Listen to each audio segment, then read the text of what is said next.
Boa tarde a todos. Para quem não me conhece ainda, meu nome é Josemar, trabalho na Prefeitura Municipal de Cascavel, lá no oeste do Paraná. Até pouco tempo atrás no Núcleo de Tecnologia Educacional e atualmente eu estou num outro setor de informática também, trabalhando com formação de servidores lá da Prefeitura na área de tecnologia e na área de tecnologia aplicada à educação também. Nas horas vagas, faço parte do Hacker Clube Cascavel, que é um espaço que a gente tem lá em Cascavel, que fomenta o uso de programação para crianças, robótica educativa, robótica em geral, automação e outras atividades não tão relacionadas especificamente à educação, mas com um pé bem grande dentro da educação, né? Que é um espaço que a gente não consegue deixar de atuar. O meu motivo de estar aqui hoje é para falar um pouquinho sobre os projetos de robótica educativa que a gente tem lá dentro da nossa rede municipal. Uma característica da rede municipal lá de Cascavel é que trabalha com um público, com uma faixa etária de crianças pequenas, então até no máximo 12 anos de idade. Então são crianças bem pequenas, às vezes vocês vão ver algumas fotos aqui de algumas crianças de 8, 9, 10 anos trabalhando com programação e com robótica, né? A ideia inicial é fazer primeiro um breve histórico de como é que a gente chegou na robótica hoje lá, porque muita gente fala assim, vamos levar robótica para a escola. E aí? Por onde começar? Né? Vamos colocar lá, vamos comprar o equipamento, levar lá, enfiar os professores lá e deixa que o professor se vire e comece a trabalhar robótica na escola. E isso não é bem assim. No serviço público, quem aqui trabalha no serviço público sabe que as coisas acontecem devagar, muito devagar. E você tem que começar esse processo e planejar a longo prazo para que as coisas aconteçam, né? Na educação, então, nem se fala. Você não pode chegar de supetão, enfiar a coisa lá dentro da escola e começar o processo. Vamos trabalhar robótica, sem nunca nem ter trabalhado como é que pega no mouse com a criança. Então, existe todo um processo para que você chegue e agora dá para a gente colocar robótica nas escolas, né? Então, o processo é um pouco mais lento, um pouquinho mais demorado do que muita gente pensa, ok? Bom, eu vou fazer um breve histórico da nossa rede municipal, para vocês saberem mais ou menos em que pé que a gente chegou para que a gente pudesse ter robótica educativa nas nossas escolas. Bom, quando que a gente começou a ter informática nas escolas? Na rede municipal de Cascavel, a informática nas escolas, ela chegou lá em 1997. Então já vai para quase, o ano que vem faz 20 anos, que a rede municipal tem informática dentro das escolas. Inclusive com a contratação de profissionais, de instrutores de informática para atuar dentro da escola. Toda a escola da rede municipal tem um instrutor de informática dentro da escola. Ele fica lá 8 horas por dia, fazendo o atendimento dos alunos e a manutenção do espaço dentro do laboratório, né? Aqui a gente tem um colega nosso que trabalha também na rede lá, atualmente numa fundação, né, Luiz Fábio, que é instrutor de informática como eu. Meu concurso é de instrutor de informática, eu sou pedagogo de formação, mas na rede municipal eu atuo como instrutor de informática na prefeitura, né? E esses instrutores, eles começaram a chegar lá em 1997, atendendo alunos em atividades de contraturno escolar, atividades de reforço, que é o mais comum hoje em dia, né? As atividades do laboratório normalmente são realizadas fora do horário de aula. O aluno vai lá, naquela época, na nossa rede, ele ia fora do horário de aula e realizar essas atividades. Normalmente, era um reforço escolar mesmo. Ela servia para reforço escolar e eram os alunos que tinham alguma dificuldade na escola que iam para esse espaço. Beleza? Vocês virem ali que o prazo deu quase 11 anos entre o início da informática e a chegada de um laboratório de informática na escola. Porque até ali a gente tinha lá 2, 3 computadores por escola. Quando a escola tinha 5 computadores dentro do espaço. 5 computadores para atender 400 alunos. Então, foram 11 anos de processo de informatização da escola para que você pudesse começar a ter escolas com laboratórios maiores, né? Então, vocês podem perceber que o processo é demorado, né? E ele tem que ser construído ao longo do tempo. Então, em 2008, chegam os primeiros laboratórios grandes, Laboratórios com até 30 computadores que ficam lá dentro da escola para serem utilizados no horário de aula. Então, alguns momentos da aula, alguns dias da semana, os alunos são retirados da sala de aula normal e eles vão realizar as atividades deles dentro do laboratório de informática. Atualmente, os alunos ficam em torno de 1h20, 1h20 por semana no laboratório de informática. Todos os alunos, desde a pré-escola. Então, você tem atividades de informática com aluno desde a pré-escola. Isso já vai para 2008 até 2016, são 8 anos. 8 anos que isso começou. Então, você tem alunos, os alunos ficam na nossa rede, passando por esses espaços, por 6 anos.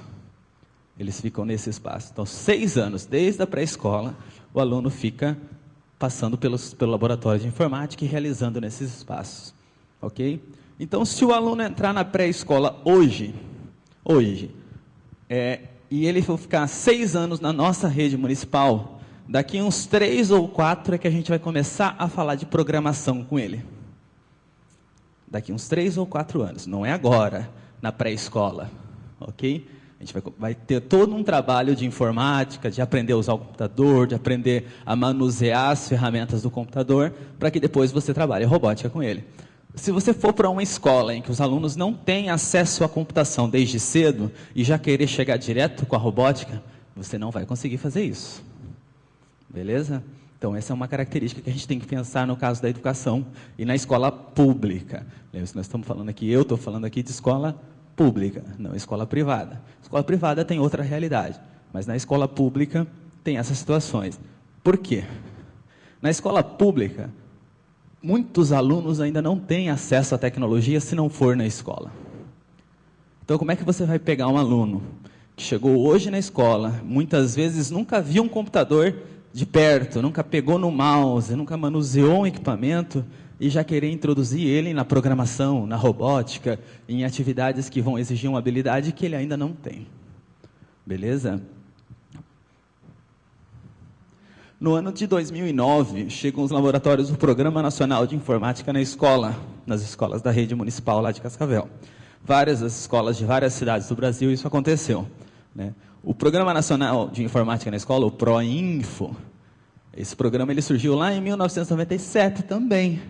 1997 e 1998. Ele foi criado nesta época.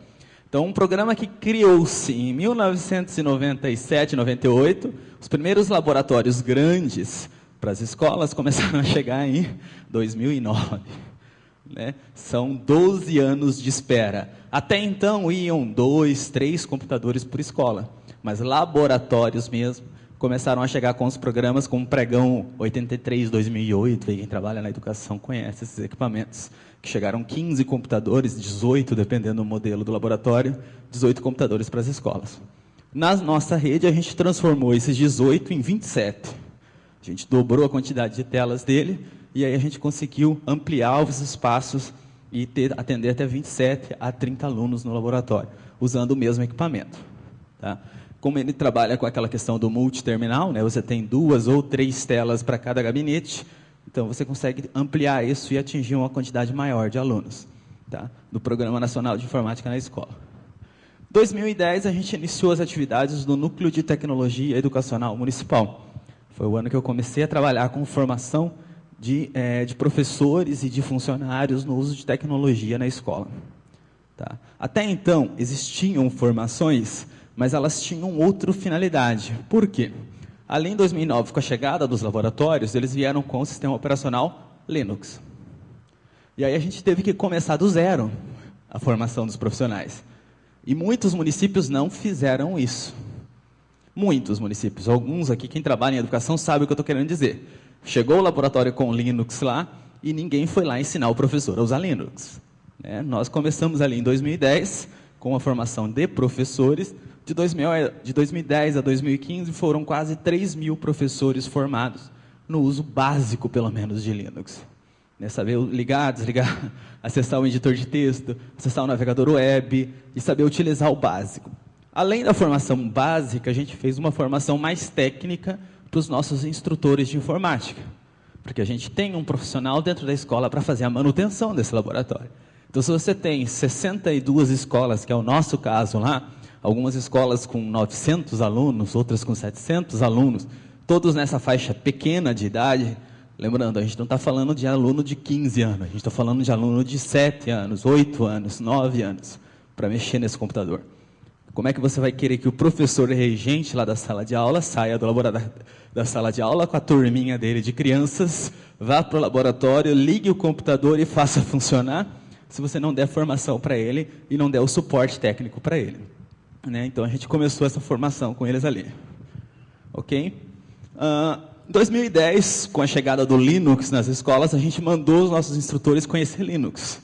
Onde é que a gente vai para conhecer Linux quando a gente não sabe muita coisa, né? A gente vai em eventos de software livre. O primeiro evento que a gente mandou, a gente pegou, juntou 40 instrutores de informática, 47, e levamos eles para Latinoair, lá em Foz do Iguaçu. Como nós não estamos muito longe, a gente pegou um hostelzinho lá, alugamos um monte de quarto e levamos todo mundo lá para Latinoair, né? Fizemos uma caravana ali. E nesse evento ali foi, vamos dizer assim, onde eles abriram a mente para o software livre. Muitos até esse dia que foram no Latinoair tinham pavor de Linux. Não sabiam nem do que se tratava, né?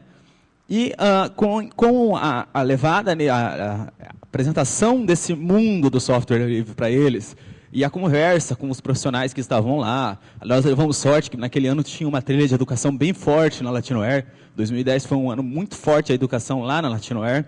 E aí a gente teve algumas pessoas que deram uma base muito boa para eles, para que no ano seguinte a gente começasse formações mais técnicas com eles.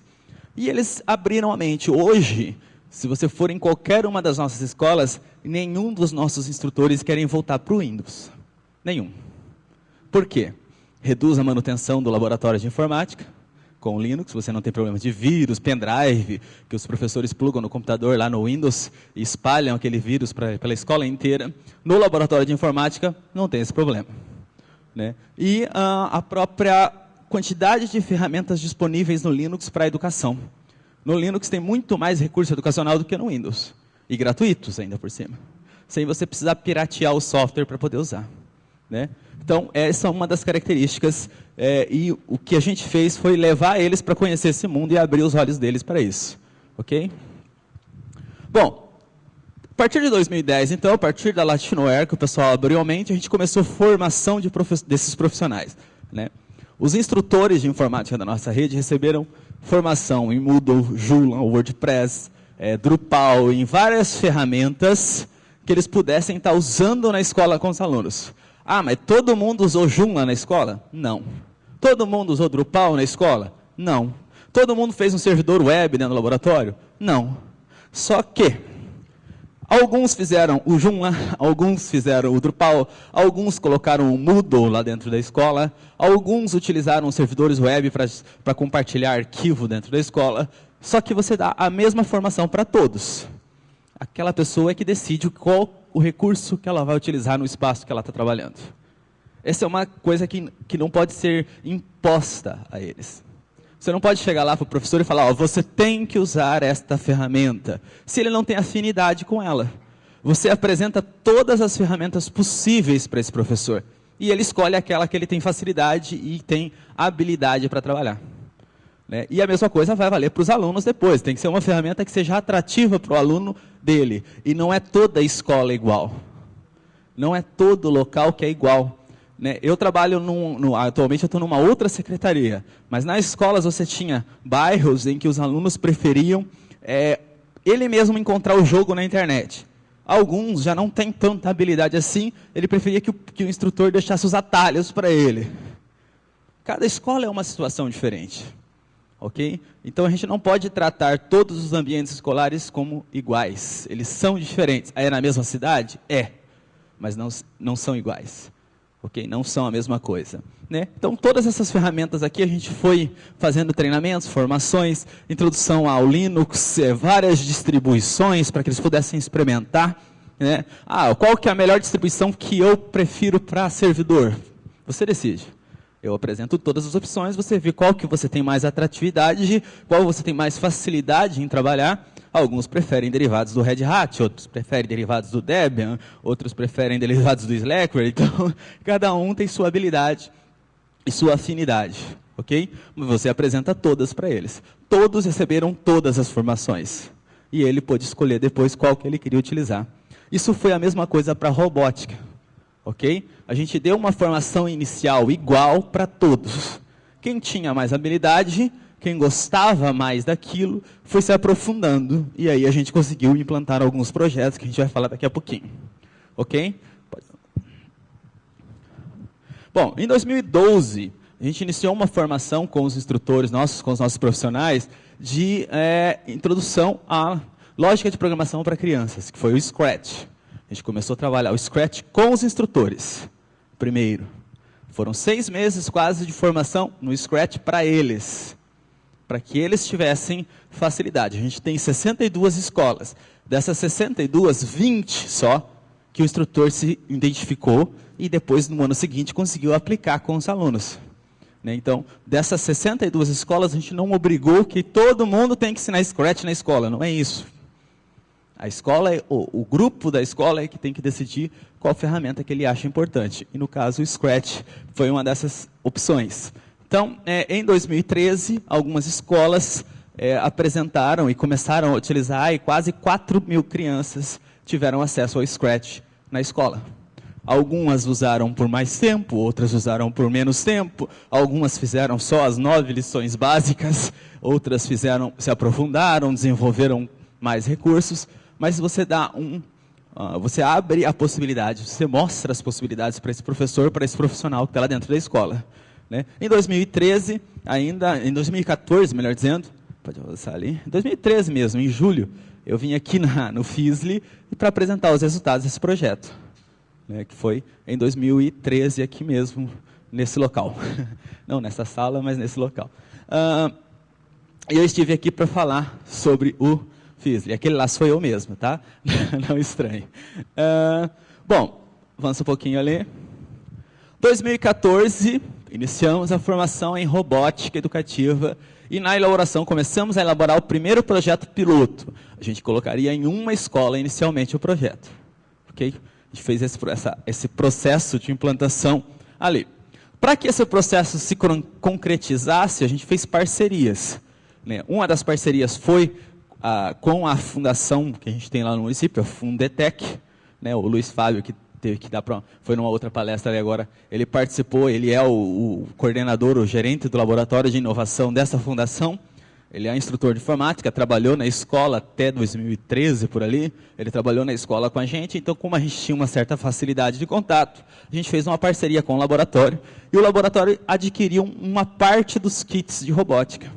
Da APA Educacional, se vocês verem o Douglas Sulis ali, a gente conheceu aqui no FISLE, de 2014, o material dele, e a fundação adquiriu esse material para se fosse utilizado em uma escola nossa lá da rede. Isso foi em 2014, 2015 a gente iniciou essa implantação. E um outro parceiro é o Hacker Club Cascavel. O que o Hacker Club fez ali de processo? O Hacker Club ele é um grupo de nossos instrutores mesmo. Eu tenho outros colegas que trabalham na rede, e a gente tem um espaço onde a gente tem material de robótica, onde a gente estuda isso, onde a gente realiza workshops, oficinas, para quem quiser aprender um pouquinho sobre isso. O Hacker Club ele é uma sala que a gente conseguiu gratuitamente numa universidade privada. Ela cedeu a sala, nos deu a chave e falou, essa sala é de vocês. Aí a gente vai lá, colocou todo o nosso equipamento lá dentro, e esse equipamento atualmente ele é emprestado para as escolas. Então uma escola A quer fazer um projeto de robótica lá, quer fazer uma oficina, quer fazer alguma coisa, eles vão lá com a gente, conversam com a gente empresta todo o material para a escola, gratuitamente, sem custo algum para a escola. Então, esse é o papel do Hacker Club nesse espaço. Então, nessa parceria aqui do projeto piloto, na escola Loisman, nós emprestamos o material de robótica para essa escola. Qual foi o investimento da Secretaria de Educação? 0. Pelo contrário, a gente encontrou muita resistência ainda dentro da Secretaria para que esse projeto saísse do papel. Mesmo eu fazendo parte da secretaria, a gente sempre enfrenta. Quem trabalha no serviço público sabe o que eu estou dizendo. A gente sempre enfrenta certas resistências à inovação dentro da escola, à mudança dentro da escola. Então, essa escola a gente conseguiu, através de uma parceria com o Hacker Club e a Fundetec, e a própria vontade da escola. Essa é uma outra coisa que se você... eu quero levar robótica para uma escola lá da minha cidade. Primeiro procura a escola e vê se ela quer. Não é chegar e empurrar a goela abaixo da escola, olha, vamos levar robótica para a tua escola e pronto. Não. Você chega na escola, apresenta, argumenta, convence a direção, a coordenação, os professores, os pais, vai na reunião da PPS, explica para os pais qual que é a ideia do projeto, e aí você convence a escola. Depois que você convenceu a escola, aí você convence o gestor. Não adianta você querer fazer o contrário. Convencer o gestor para o gestor impor para a escola. Isso não funciona. Isso não funciona. Tá? Então você tem que primeiro convencer a escola quer.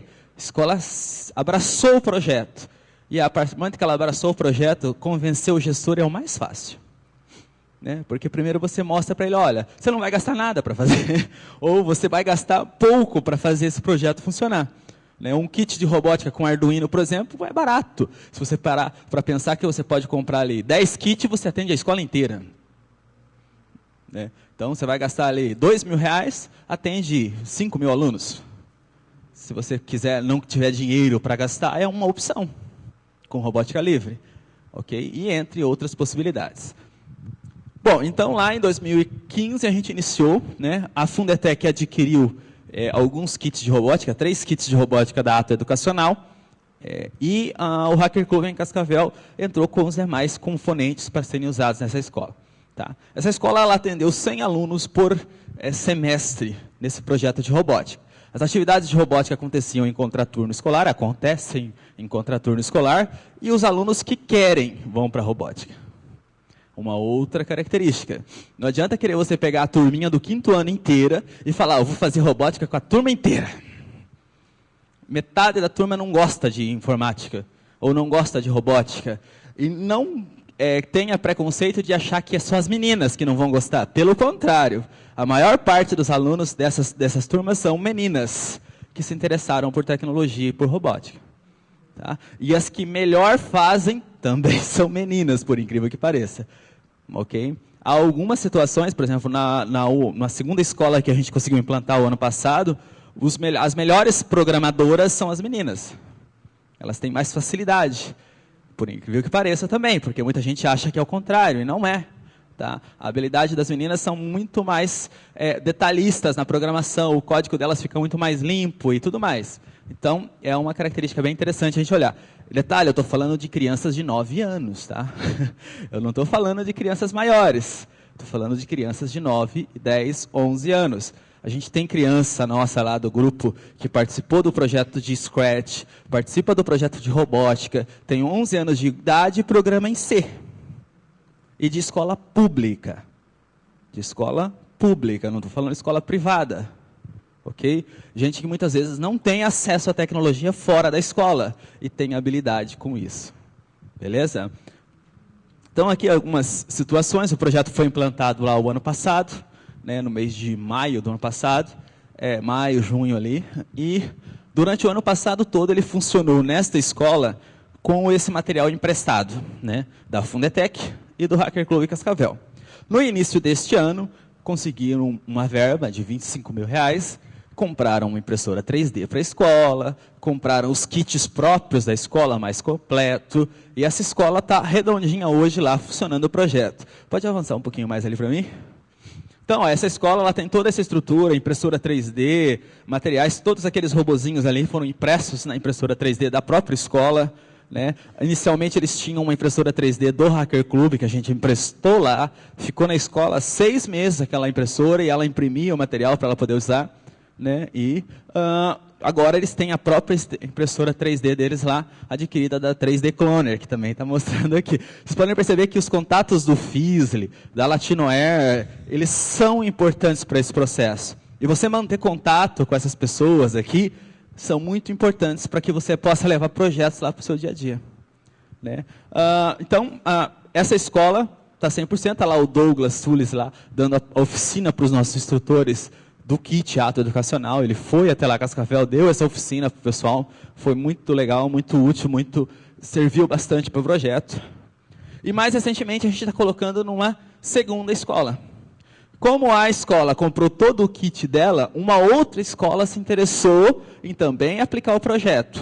O ano passado eles já tinham começado, já na metade do segundo semestre eles iniciaram o projeto de programação primeiro, para depois entrar na robótica.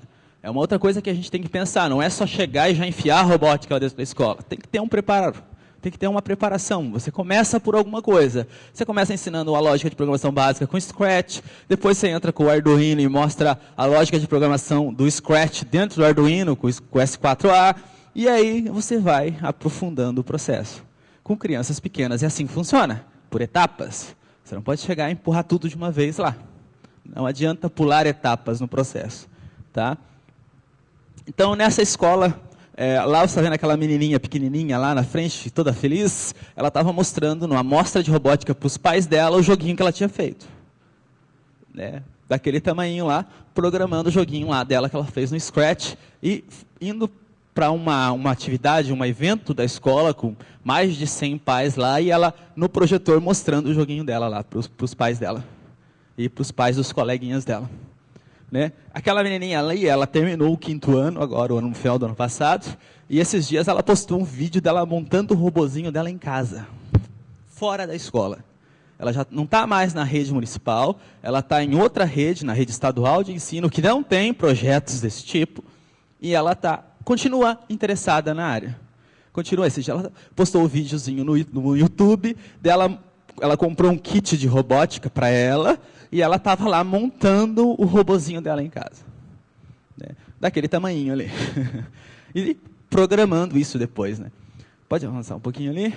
E o material que a gente está usando atualmente nesta segunda escola é o mesmo material que foi usado inicialmente na outra, e com um material que a gente fez também para a oficina do chão do Case Monstro. Quem já ouviu falar do Alexandre Case Monstro?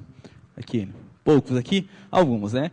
Da Campus Party. Então, ele organiza lá a oficina de chão na Campus Party. O que a gente fez no ano passado? A gente levou ele lá para Cascavel, agora ele está pertinho, está em Pato Branco lá, né?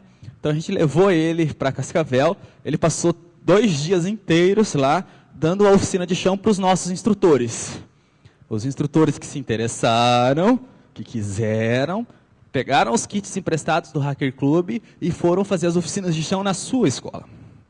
Replicar aquilo que o Alexandre tinha ensinado para eles. Ok? Lembrando sempre, começa por aqueles que querem. Você mostra que dá para fazer,